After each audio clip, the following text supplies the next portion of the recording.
മനുഷ്യൻ്റെ ജീവിതയാത്രയിലെ ഒരു കൈപിടിച്ച് നടത്തലാണ് ഗുരു. ചലിക്കുന്നതും ചലിക്കാത്തതുമായ വസ്തുവായി, പ്രപഞ്ചമായി, ബ്രഹ്മാണ്ടമായി ഏതൊന്നാണോ, ഏതൊരു തത്വമാണോ, ഏതൊരു സത്യമാണോ വിരാജിക്കുന്നത്, അതിനെ സ്വയം അറിയുകയും മറ്റുള്ളവർക്ക് പകർന്നു കൊടുക്കുകയും ചെയ്യുന്നത് ആരാണോ അതാണ് ഗുരു. അത് വ്യക്തിയാവാം, അനുഭവങ്ങളാവാം, വസ്തുവാവാം. ഭാഗവതം 27 പരം ഗുരുക്കന്മാരെ കുറിച്ച് പറയുന്നുണ്ട്. അതിൽ മൃഗങ്ങളും പക്ഷികളും മണ്ണും ജലവും ഒക്കെ ഗുരുക്കന്മാരായി വരുന്നുണ്ട്.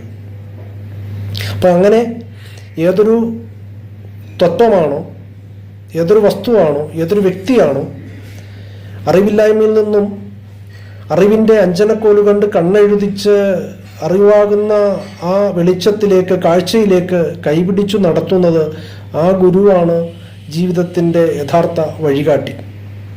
അങ്ങനെയുള്ള ഗുരുവിന് എല്ലാ നമസ്കാരവും എന്നുള്ളതാണ് ഭാരതീയ സങ്കല്പം.